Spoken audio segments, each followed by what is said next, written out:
启禀皇上，世淑姑娘脉象很好，没有什么病啊。胡说！世淑姑娘明明很难受，怎么会没病呢？她的身体要是出了问题，你担得起吗？那臣先开几副调养身子的药吧。这就对了嘛。世淑姑娘啊，她的病很严重，明白了吗？臣明白了，臣明白了。那臣这就去煎药。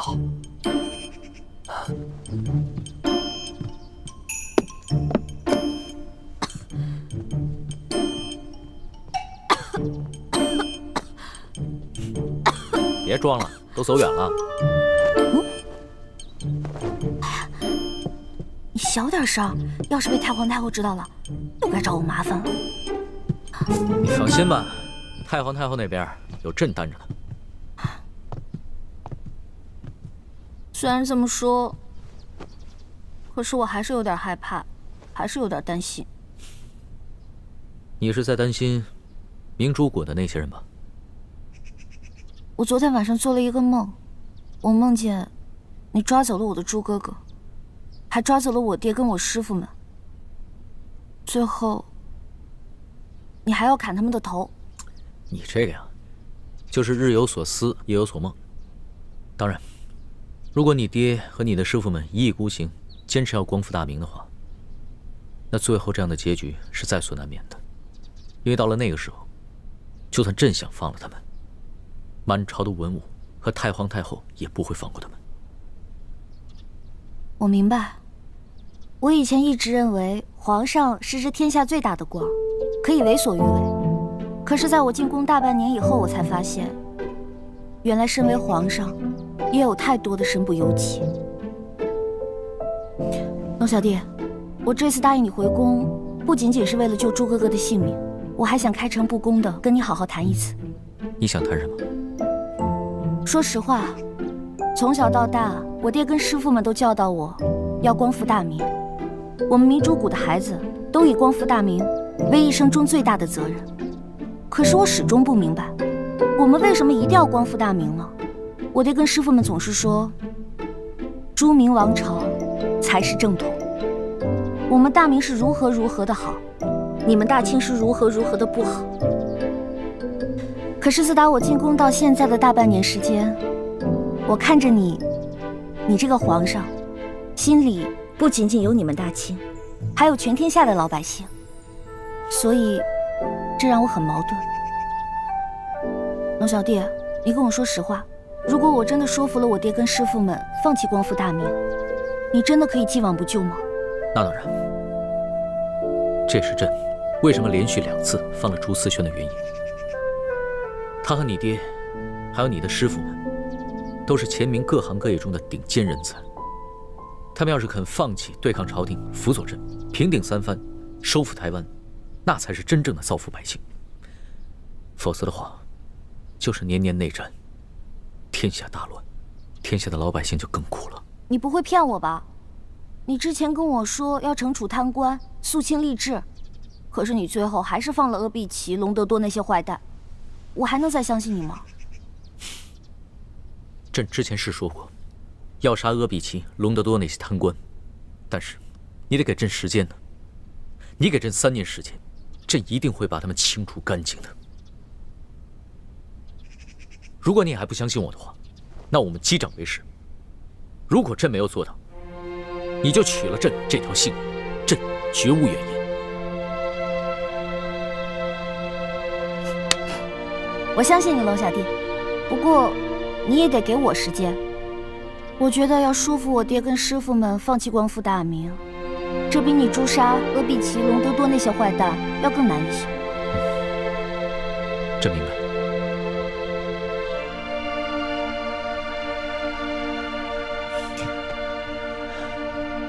花儿，这化解朝廷与明珠谷之间的矛盾，就全在你和朕二人了。所以，无论如何，咱们二人一定要互相信任，互相扶持，永不相疑，永不相害。好，我们要互相信任，互相扶持，永不相疑，永不相害。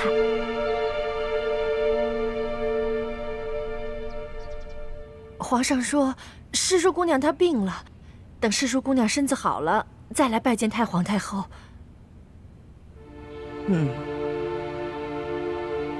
下去吧。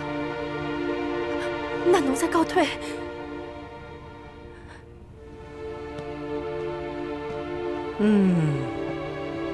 这当您连女色误国之事要重蹈覆辙了吗？皇上吉祥。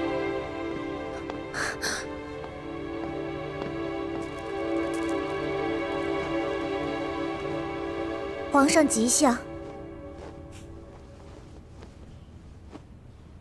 皇祖母吉祥，孙儿给您请安。哀家可是受不起这大礼呀。先起吧。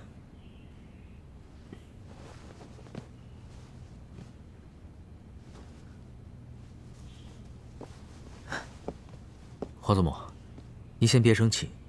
孙儿知道您心里不痛快，所以特意赶过来，给您请安，顺便说几句心里话。你都把人接进宫里来了，连哀家都不能碰，你还有什么话好说？皇祖母，您知道孙儿为什么要把奕欢给请回来，而奕欢为何又肯随朕回来吗？告诉你吧，这李奕欢随你回来，他是为了自己的未婚夫朱思轩，而不是为了你。你呀，想想你皇爷爷和皇阿玛的结果，你都不该如此糊涂。爱新觉罗的子孙不该如此荒唐啊，不该如此为所欲为呀！皇祖母，切勿伤心。孙儿不是皇阿玛，也不是皇爷爷。孙儿心里虽然爱着奕欢，但是孙儿不肯忘了自己是爱新觉罗的子孙，是大清的皇帝。孙儿绝不会放下身上的重担，为所欲为的。那你为何要接他进宫啊？皇祖母，孙儿想要劝降李定国等人归降大清，若是能兵不血刃就瓦解反清联盟，那岂不是为国为民的大幸事？而这奕欢就是最好的突破口。只有通过奕欢，朕才能了解到李定国等人最真实的想法。哎呀，朱明王朝有什么好？他们为什么要反清？也只有通过奕欢，朕才能让李定国等人知道朕最真实的想法。朕是一个怎样的皇帝，要打造一个怎样的太平盛世。哎呀，皇上啊，你太一厢情愿了。你要知道，这个李定国是前明残党余孽、顽固不化的头目啊，怎么可能轻易被你感化呢？再说这李奕欢，他分明是跟你假心假意，目的是要得到你的信任。皇祖母，奕欢绝非你所想的那样。奕欢他单纯善良，没有什么野心。他心里所关心的，不是这个天下到底是姓朱还是姓爱新觉罗，他心里面所关心的是这天下百姓的疾苦。而且，他对朕的真心，朕能感受得到，还有他对朕的情谊和对朕殷切的期许。他这次随朕回来，不仅仅是为了救朱慈轩，而是为了和朕联手，劝降李定国等人，化解朱明联盟对大清的仇视。皇祖母，请您相信孙儿，也相信奕欢，再给我们一些时间吧。哎呀，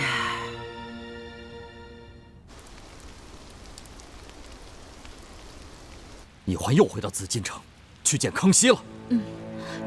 这是吴三桂在宫中的内线传来的消息，错不了。那太子跟雪清城呢？他们也落到康熙手中了吗？内线说，只有易欢回到了永乐斋，没有雪姐姐和大师兄的消息。这就怪了。太子和雪清城会去哪里呢？如果说倾城为情所困，悄悄走了，那还说得过去。可是太子不该就这样悄无声息的没有消息，他有什么行动，一定会向我们先行报告的。那会不会是太子看易欢回宫去找康熙了，所以也潜回宫去找易欢？此事事关易欢的名节，还有太子的尊严，所以他不愿意告诉我们这些师长。唉，真没想到，这易欢，他居然是非不明，敌我不分，真是让人痛心呐！大师父，易欢虽然任性，但还不至于是非不辨，敌我不分。我想她不想嫁给大师兄，只是因为她心里还放不下康熙，不能一下子把和大师兄的兄妹之情转变为男女之情。还有，你说她真要是糊涂到抛下我们这些亲友，主动回宫找康熙，那我还真不信。也许她是有什么自己的原因呢？还能有什么原因？他本来在山庄好好的，突然间人就不见了，一定是回到紫禁城去找康熙了。他这么做，怎么对得起他死去的娘亲？怎么对得起我们这些师长？怎么对得起他自己的身份？晋王，易欢从山庄回去皇宫，而太子至今下落不明，这些事情都很蹊跷。难道我们山庄内部也有倾听的奸细？啊？什么？除了唐一手，还有奸细？樊兄所言甚是，我们离京之后，就住在这香山泉水山庄，可是康熙却似乎对我们的行动了如指掌，这说明泉水山庄也出了奸细，而且现在我们的行踪已经暴露，在我们没有查到奸细是谁之前，恐怕清军就会杀到，所以现在当务之急，我们还是先离开这山庄，找一处只有我们几个人知道的安全地方，再行躲避。没错，现在这里已经不安全了，事不宜迟，我们赶快撤吧。龙小弟，怎么样？太皇太后有没有为难你？为难倒是没有，只不过他老人家这一生命运极为坎坷，虽经历过不少大风大浪，但没想到今日为朕几度落泪，朕的心里很是难过。我能明白你的心情，其实我也一样。我不怕爹跟师傅们骂我，我只怕他们难过。我爹是个铁骨铮铮的汉子，从来都是只流血不流泪的，但这次为了我，气红了眼睛，甚至要拔剑自刎。我心里特别的内疚。朕知道，要不是你爹以死相逼的话，你是不会答应和朱思轩成亲的。这你也知道。虽然你们出了紫禁城，但是你们的行踪，朕了如指掌。龙小弟，你在我们那儿是不是埋伏了奸细？欢儿，这些事情，朕不能告诉你，朕也不想用一番谎话来欺骗你，你就不要再问朕了。你只需要知道，朕是真心想以仁德治天下，不欲大动干戈、大兴杀戮。要不然的话，朕也不会冒险去见你，而是直接派兵把明珠谷给剿了。谢谢你，龙小弟。如果你真的把我爹跟师傅们全杀了，我就不知道该怎么办了。所以，哪怕是为了你，我也要再给明珠谷一个机会。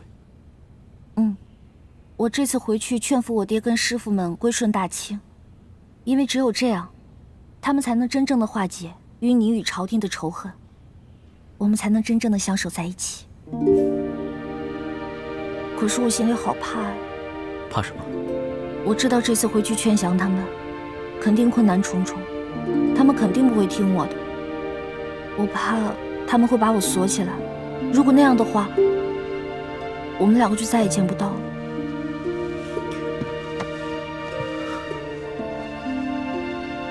朕的心里也是很怕，怕再也见不到你。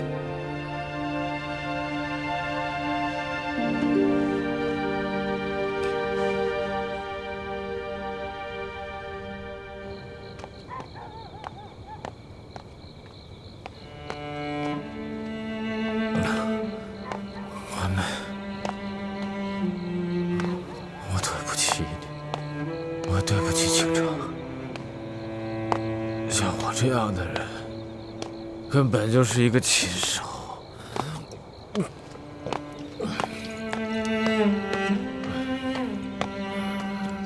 不值得任何人爱，也没有资格爱任何人。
后宫里头没有一个能比得上他呢。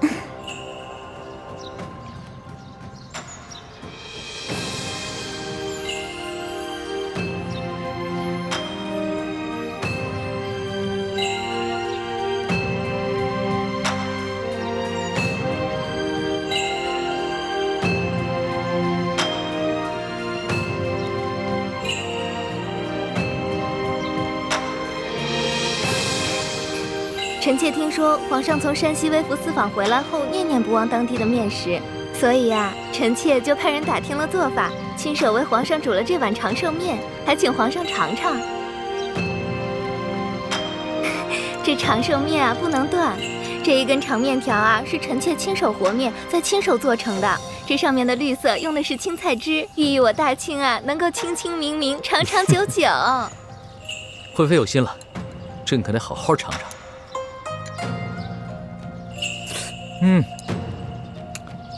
惠妃好手艺啊！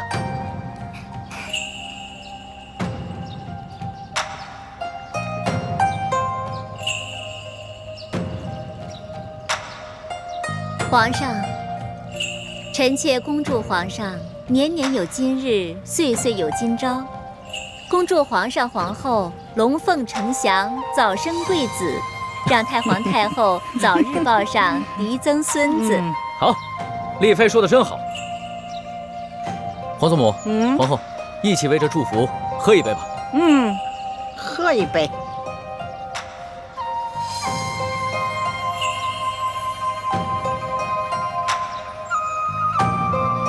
皇上，您不是有一个笔墨诗书姑娘？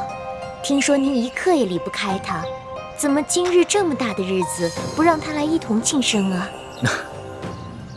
皇后说的是李易欢吧？这个李易欢啊，不过是一个小小的笔墨诗书，平常伺候朕的时候呢，比寻常的宫女伶俐一些罢了。如此隆重的场合，她岂有资格出席啊？这打理后宫啊，可不比管理朝廷简单呐。首先要紧的是要有平衡之术，这后宫要是着了火呀，皇上可就麻烦了。皇祖母，孙儿年少，还请皇祖母多多提点。那是。朱后妃，陪着朕还有皇后、太皇太后一起喝一杯吧。来。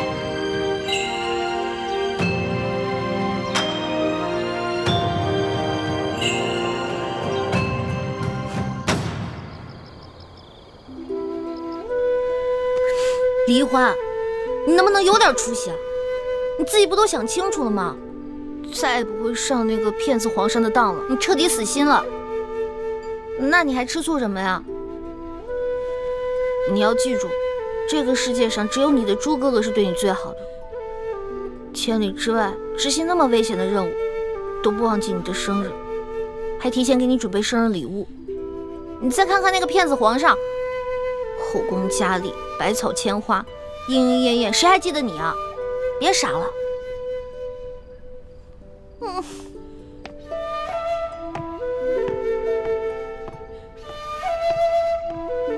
易欢姑娘，叔父，你怎么来了？今儿啊，为了给皇上庆生，这个御膳房呢做了好多精美的美食。我呀，特地选了几样特别好的，拿给你尝尝鲜儿。啊，叔父，这些都是皇上让您给我送过来的吗？皇上？啊，不是，是我啊。我觉得你平时啊爱吃好吃的，所以啊，我就特地拿过来给你尝一尝，也算是我这当叔父的一点心意。叔父，你等一下啊。啊？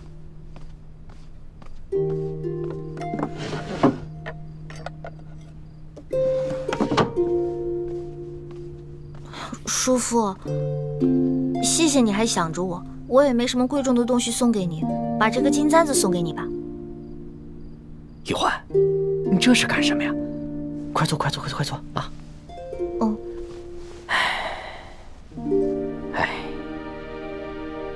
叔父是个太监，这金银珠宝呢是叔父最大的爱好。可是不管叔父怎么贪心，那也不能开自家亲人的油吧？这金簪子你还是留着自己用吧。啊，叔父，你的大补丸解药是不是快吃完了？我这还有点，都给你吧。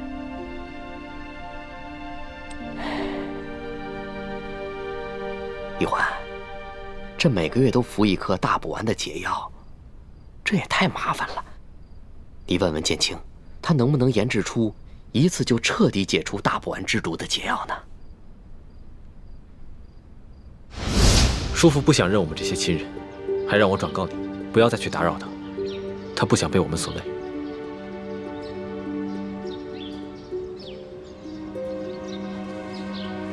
真没想到，他居然会变成现在这个样子。小的时候，他可是最听我这个大哥的话。爹，叔父虽然不肯认我们，但是暗中多次帮助我和朱哥哥啊。从这点看来，他心里还是有亲情的。他心中虽有亲情，但只怕一旦到了生死关头，还是会为了自保而出卖你们的。所以，你们切不可一次给他解开大补丸的毒，而只能每月给他一颗延缓药性发作的解药，这样才能保证你们在紫禁城中的安全。义父，我们这么做会不会太无情了？他好歹是你的亲弟弟，我们的叔父，而且在暗中帮助我们那么多次。太子，在大义面前，无小我。德父在宫中生活了30多年，早已习惯了尔虞我诈，习惯了损人利己。他心中虽然对你我残存了一点血脉亲情，但经受不住生死考验的。你跟易欢身份特殊，而我是朱明联盟的盟主。我要保证你们绝对安全。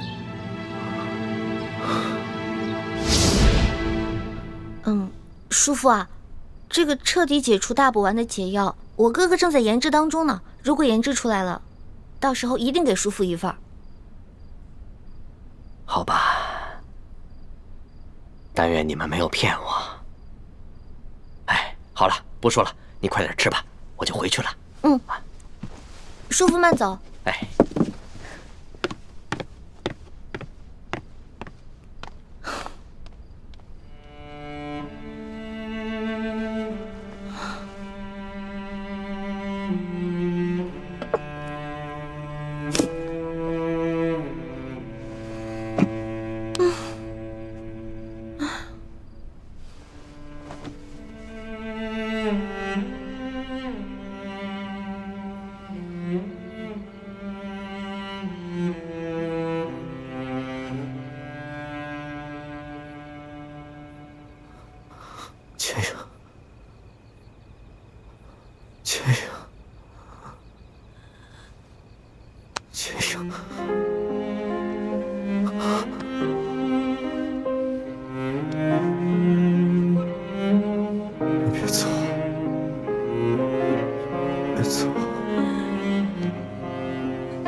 何还要回来？是我把你害成这样的，我舍不得你，也放心不下。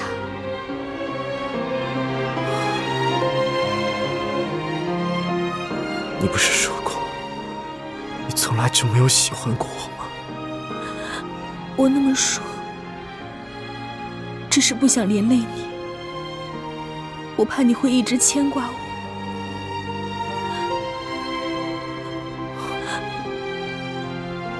其实，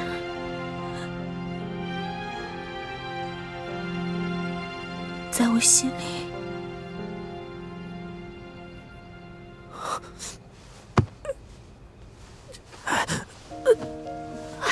你别动，才刚给你上的药。是你亲自给我上的药吗？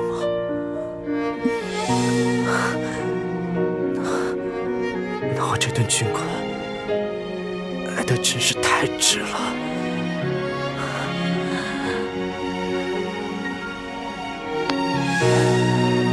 姐呀，既然回来了，就别走了，好吗？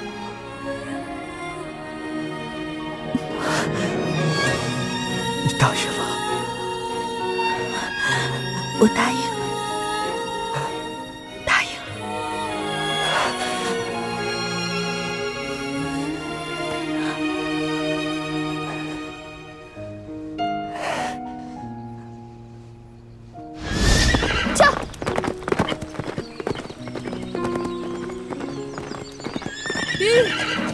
玉，樊师姐，吴三桂怎会把我们的底细一下子了解得这么清楚？难不成我们明珠谷中也有平西王府的奸细？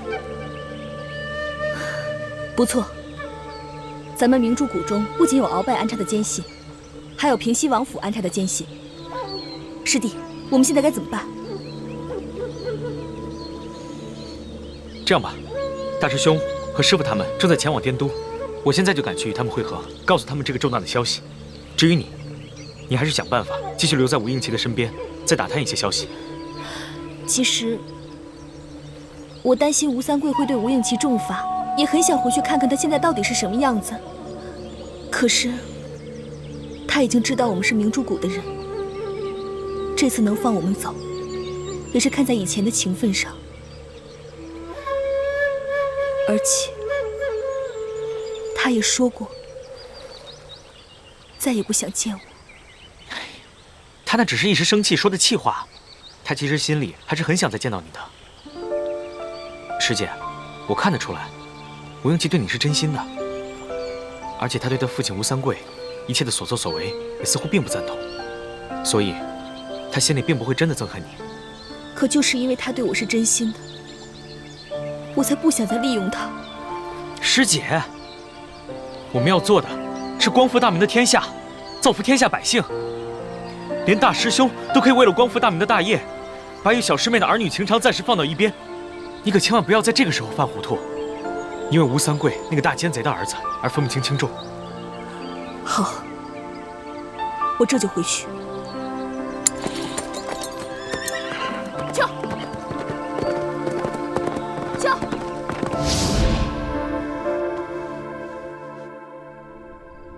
一欢，连你的叔父都记得今天是你生日，还给你带了这么多美食。人家那骗子皇上呢？现在一定是软玉温香的环抱着，早把你抛到九霄云外去了，谁还记得你啊？就你傻乎乎的，骗子皇上，骗子皇上，他就是个骗子皇上，他就是个大骗子，大骗子，大骗子。你就是个骗子！骗子皇上！哟，背着朕偷嘴呢！皇上吉祥！行了，这里又没有外人，别装了。皇上，你怎么跟鬼似的，不出声直接进来了？你吓死我了！朕今天啊，陪着太皇太后和众后妃，心里一直惦记着你呢。这不是给你送好东西来了。皇上用不着破费，这些好东西啊，应该送给您的皇后娘娘、贤妃娘娘、惠妃娘娘，送给您的后宫72宫娘娘啊，送给我干什么？朕不过是有1位皇后、4妃、9嫔，接下来就是贵人、常在、答应等数10位，哪有72宫娘娘？再说了，这许多主位还都空缺着呢，你是不是看上哪个位分了？你告诉朕，朕明天就封你。奴婢怎么配啊？皇后说的是李易欢吧？她呀，就是一个小小的笔墨侍书，这侍候朕啊，比寻常宫女伶俐些罢了。这么正式隆重的场合，她有什么资格列席呢？哎呀，不得了了，这屋子里边有东西打翻喽！什么东西打翻了？醋坛子呀，你没闻到吗？酸死了！皇上说笑了，奴婢怎么敢吃醋呢？其实吧，你今天暗中跟着朕，还偷吃朕的醋，朕的心里啊，美着呢。这么看来，你是不生朕的气了。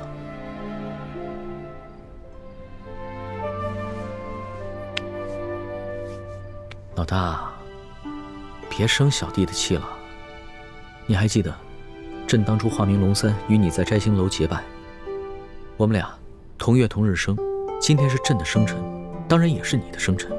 这个生辰要跟你一起过才有趣啊！你看，朕记得你曾经说过，你在家乡的时候，每次过生辰，你爹爹和哥哥都给你做这个荷花灯，让你放了祈福，对吧？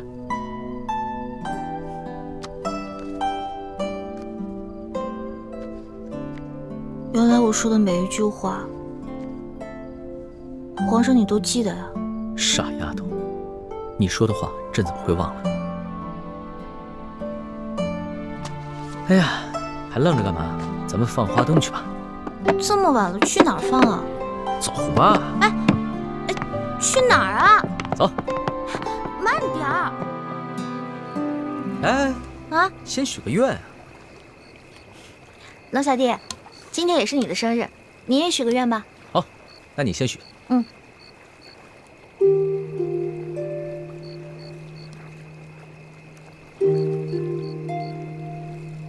许的什么？我不告诉你，该你了。朕的愿望可不怕告诉你，这愿和你年年有今日，岁岁有今朝。放吧。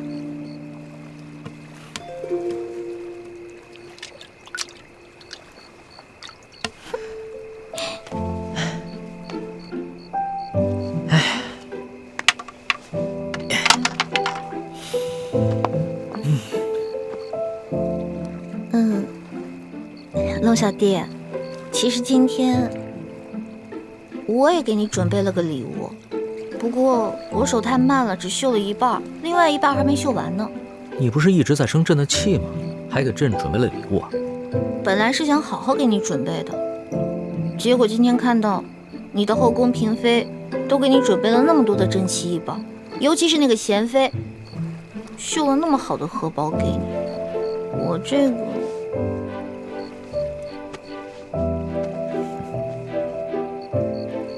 哇，这真的好丑啊！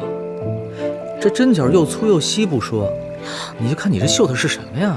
野鸭子不像野鸭子，小飞蛾不像小飞蛾的。你嫌丑，你不要不就行了？谁说我不要啊？这虽然是我收到的最丑的荷包，但也是市场最珍贵的一个孤品。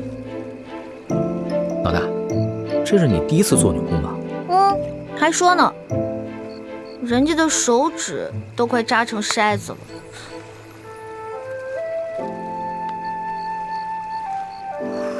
有你这么埋汰人的吗？还什么小肥鹅野鸭子，这我明明绣的就是什么呀？朕完全没有看出来。我绣的是京城第1酒楼的烤鸭，行了吧？你还真是时时不忘了吃啊。不过也行，这要是下次再落难了，就拿着这个荷包啊，天天忘鸭止饿。哪有你这样的？皇上说话一点都不忌讳，还在落难。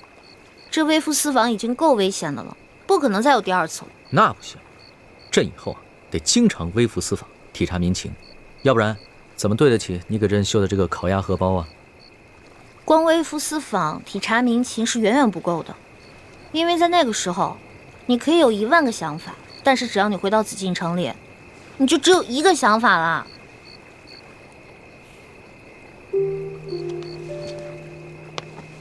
老大，朕知道这次的事情让你一定对朕很失望，但是朕也是迫不得已。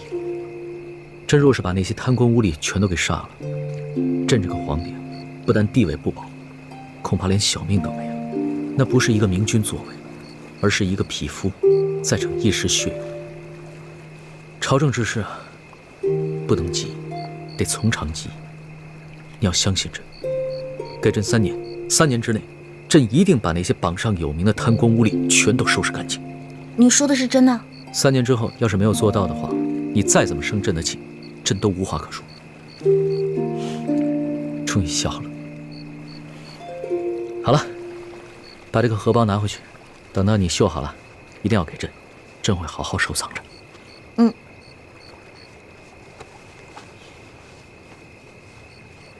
哎，其实啊，朕也给你准备了一份礼物。这什么呀？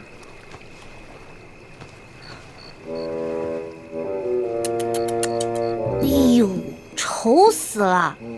这眼睛，目露凶光，嘴唇这么薄，一看就是个薄情寡人。哟，难看死了！你还真是一点亏都不肯吃啊！朕刚刚埋汰你几句，立马就还回来了。我这怎么是埋汰你啊？是，虽然龙小弟你贵为天子，但是你也不见得是全天下最英俊的男子吧？而且你生气的时候，特别像门神，很可怕。还从来没有人敢这么说过朕。今天是你生辰，朕就饶了你。这针小象可是朕亲手给你画的。哦。以前后宫嫔妃还有皇后都想要朕的自画像，朕一个都没给。喜欢吗？嗯。老大，朕今天在后宫嫔妃面前对你表现的并不在意，其实是为了保护你。这些后宫的女人们，平常看起来姐妹相称、谦恭有礼，其实都是明争暗斗，各有所图。朕喜欢你，就是因为你心思单纯，和他们都不一样。朕不想因为朕的偏爱跟你树敌招祸。当年，朕的皇祖父和父皇都是天生的情种，他们个个要美人不要江山，陷大清于危难而不顾，所以皇祖母对此一直耿耿于怀。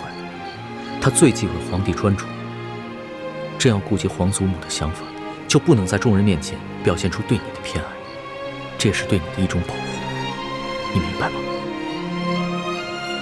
嗯。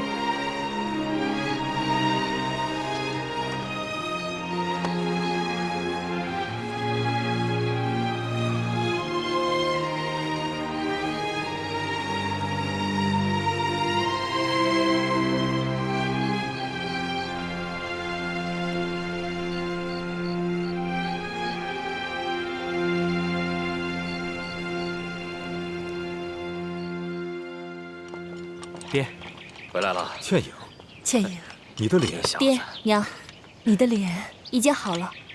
吴应琪在平西王府找齐了药材，配出了冰肌血肤膏，治好了女儿的脸。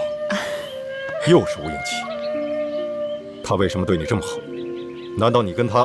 爹，别瞎想，我跟他只是寻常交情。不信，你问叶师弟。啊！默生，你告诉三师傅，你师姐跟吴应琪之间有什么异样？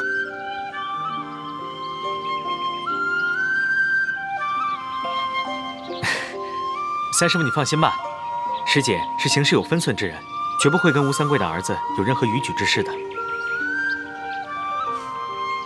好了，先进来吧。啊，进来吧，走吧。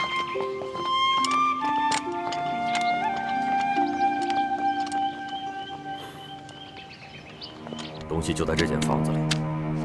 这个地方就是最佳撤离点。距离不远。我们就在这个地方接应。千阳，你这份平西王府的地形图绘制的不错，一定花了不少功夫。总算听到爹爹的赞许了。其实你爹一直都很疼你的，也以你为傲。不过很奇怪，吴三桂当初给吴应奇的钥匙，说是真钥匙，可我从吴应奇那调包的，却是假钥匙。是不是吴应奇把这个金钥匙给调包了？不可能，他一个手无缚鸡之力的文弱书生，而且也不知道这金钥匙的秘密，他调包又有何用呢？你在负责执行这个任务，你跟吴应奇相处了这么久，爹相信你的判断。谢谢爹。如果吴应奇没有调包金钥匙，那应该吴三桂交给吴应奇的，就是一把假钥匙。他想利用樊师妹传递假消息给我们，让我们误以为金钥匙已经不在他手上。这个吴三桂真够狡猾的，他居然学着鳌拜，也在咱们明珠谷安插了奸细。现在当务之急，我们是要把内奸给找出来。莫生跟倩影在云南1个月才被发现，这就说明咱们明珠谷的内奸身份并不是很高。以后几个孩子的行动只能由咱们几个师长知道，不能让谷中的任何人知道。我和樊师姐调查了很久，真的金钥匙应该就在吴三桂书房的密室里。就是刚刚我说的这个书房？对，就是这儿。这里也是整个平西王府守卫最森严、最难接近的地方。太子，接下来该如何安排？义父，我觉得我们可以发挥各自的特长，各司其职。樊师妹和叶师弟负责查清楚平西王府的守卫情况和轮岗规律。好。吴师傅，你负责制造出能够接近书房的王府中人的面具，并教我们事先模拟好这些人说话的声音。放心，只要让我看上他们一眼，听他们说一句话，我保证能够复制出连他们自己都辨不出真假的冒牌货。好。四师傅，你负责联络云南边境守军中的内线，散布缅军就要异动的谣言，转移吴三桂的注意力。请太子放心，这些年我在云南边境的守军中安排了好几个我们的内线。好。那我们夫妇的任务呢？是啊，此事事关重大，每个人担子都不轻。三师傅，我记得你在研制一种新的毒药，能让人服下以后四肢麻痹，无法动弹，也无法说话，但是却能够保持清醒，这样就不会让人轻易察觉有什么异样。不错，这个毒药名称叫呆若木鸡散，已在我自己的身上试验过，效果就……那日啊，你三师傅神色如常地坐在屋里，我以为他在想什么事，就没有打扰他。不料2个时辰过去了，他还一动不动地坐在那里。我叫他，他也不应；推他，他也不动，可把我给吓坏了。结果又过了1个时辰啊，他渐渐恢复了原样，告诉我他在试验一种什么新的毒药，叫呆若木鸡散。你看他当时的样子，不就是呆若木鸡吗？好。樊师妹，就由你想办法，把这呆若木鸡散下到当夜值守护卫的饮食当中去。好，我扮成侧王妃的丫鬟，应该能找到机会。二师傅，你是我们当中武功最高的，你就负责解决突发情况，放倒守军当中没有中毒的高手。好，为师已经很久没有与人交手了，手正痒着呢。还有一个重要的问题，就是平西王府中的机关。虽然我跟樊师妹、叶师弟都也懂得机关阵法之术，但终究不及六师傅经验丰富。如果六师傅在的话，那咱们的胜算就又能多了一分。放心，我已经飞鸽传书给雪衣居士了，算来他也应该到了。堂姐姐真是神算子，居然算到我已经来了。这么多年了，这可是我们6位师傅初次集体行动，我岂能错过？裘贵呢？他很是狡猾，居然找到几路替身来替他掩护。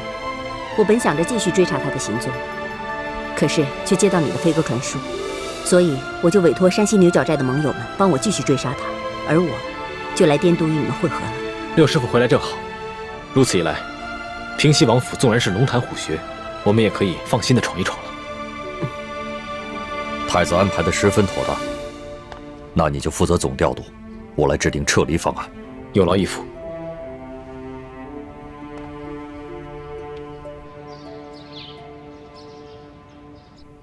皇上，刘德昭一案牵连甚广，你打算如何处置啊？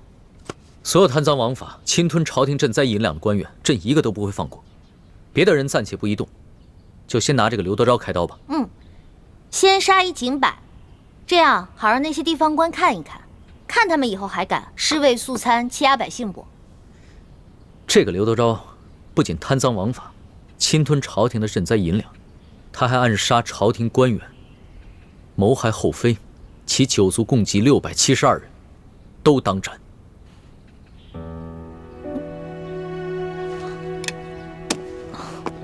龙小弟，672人，这杀的未免太多了吧？按律是应当诛九族的，不过朕以人治天下，就改为诛近亲3族吧。可是刘德昭是一个人犯法呀，为什么他犯法，他的父母、他的孩子要陪他一起去死呢？这个刘德昭啊，他不仅杀了丽妃的父亲，朕倚重的老臣舒建，他更想行刺于朕。朕不诛他九族，已经是格外开恩了。诛九族？龙小弟，你跟太皇太后不都是信佛之人吗？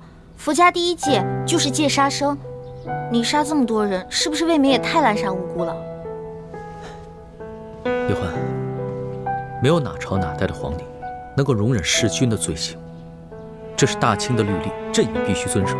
你要是于心不忍，不愿帮朕草诏，那就朕亲自来写吧。别了，我这个笔墨诗书怎么能尸位素餐呢？我这圣旨啊都拟了一大半了，还是我拟吧，我拟。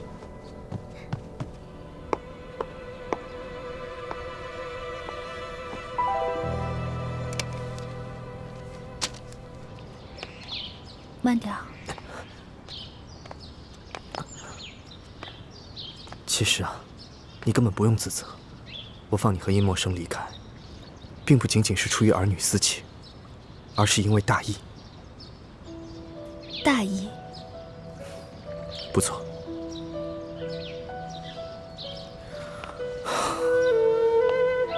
其实，我很清楚世人对于我父王的评价，我也很明白未来的史书上，我父王，甚至于我，都将被列入二臣，受万世的唾骂。我如果不是吴三桂的儿子的话，我也恨不得手刃了他，血祭永历皇帝，以谢天下。没想到，原来你心中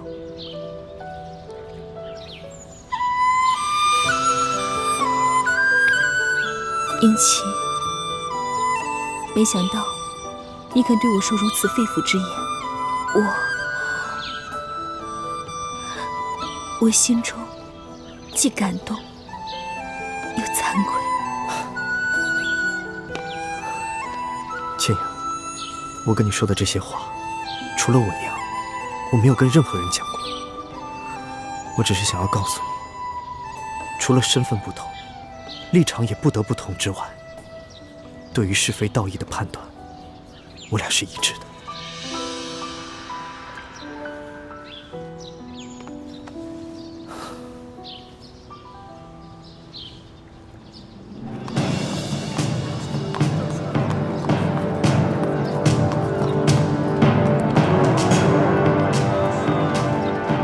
太子，前面这条街道就是平西王出入王府的必经之路。在这个街道上有处茶楼，不如我们先到楼上去，一边喝茶，一边观察王府的动静。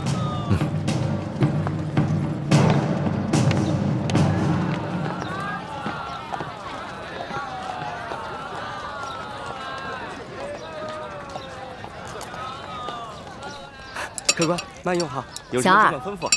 好，来嘞！二位来点什么？普洱茶。好嘞。楼上二位普洱茶，茶来喽！哎，你慢用。哎，小二。啊？我要的是陈年的普洱茶，你为什么给我上今年的？看这汤色就能看出来了，给我换一杯吧。好嘞，马上给你换，马上给你换哈。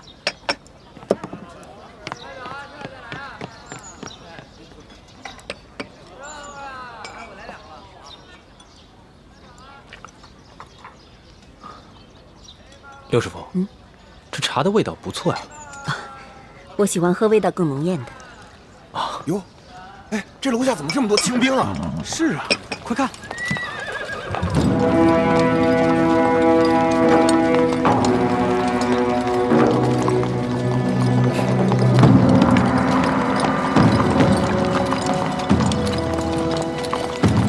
嚯，这么多人马！那是，这缅军啊，实在太猖狂了。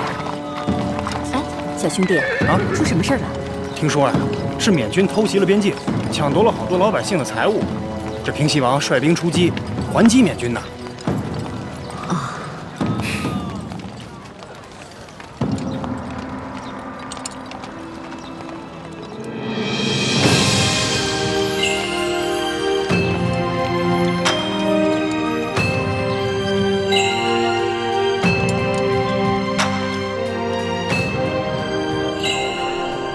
左土，奴才在。山西巡抚刘德昭一案办得怎么样了？回皇上的话，刘德昭贪赃枉法，罪行累累。他不但私自侵吞朝廷的赈灾粮款，还圈地占地，危害一方，刺杀山西总兵书建，甚至行刺皇上，实乃罪大恶极，罪证确凿。刑部已经把他和同伙33人押往菜市口问斩了。那他的族人呢？刘氏一族，褫夺功名，贬为庶民，流3000里。这怎么处置的如此之轻啊？是，皇上，这刘德昭犯的可是滔天大罪，本应诛9族的呀。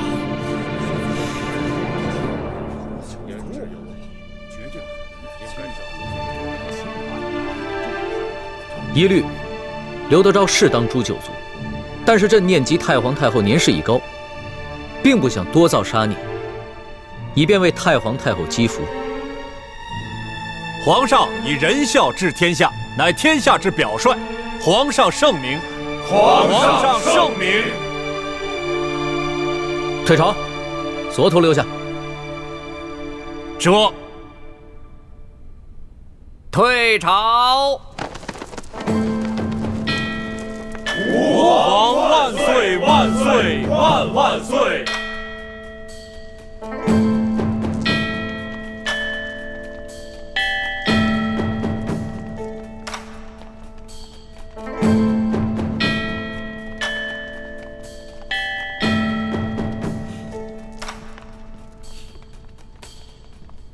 左土，奴才在。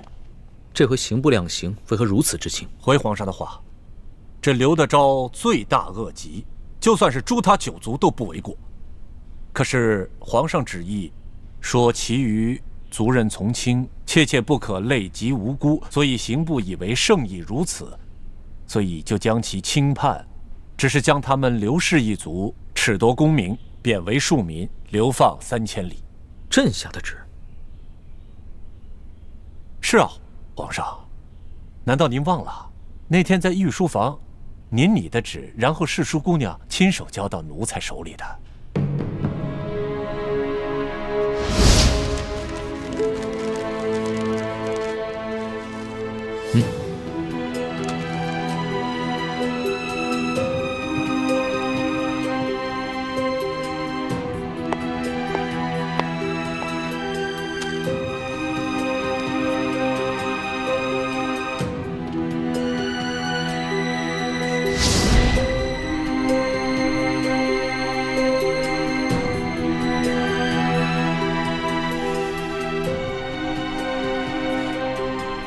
皇上，您的意思是要将刘德昭一案发回重审吗？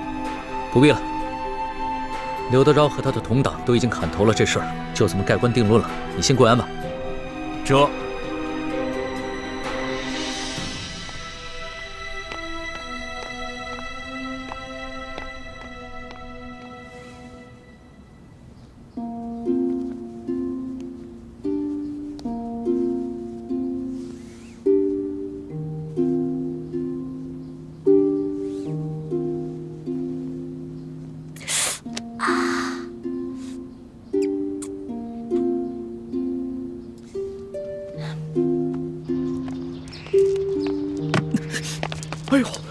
你小心点，小心点。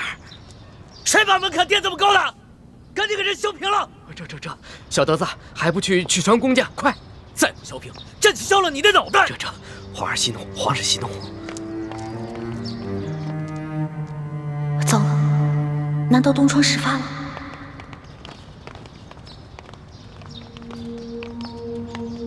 你在外面等着，别让任何人靠近。这。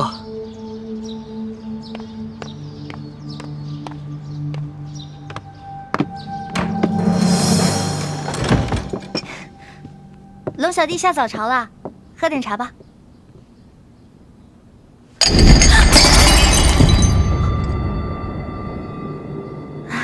一大早发这么大火啊！天威难犯，是谁这么不懂事儿，惹龙小弟生气了？你还知道天威难犯？你这个笔墨诗书的差事做的是越发的好。是不是刘德昭的案子结了？结了。刘德昭和他同党砍头，刘氏一族褫夺功名，贬为庶民，流放3000里。这个结果你可还满意？哎，后宫呢不得干政。虽然奴婢不在皇上的后宫之内，但是奴婢也是个女人呢，头发长，见识短，怎敢胡乱议政呢？不过皇上既然这样处理，肯定有皇上的道理啊。李欢，你别以为朕宠着你，你就可以恃宠而骄。你竟然敢矫诏给了索额图一道假圣旨！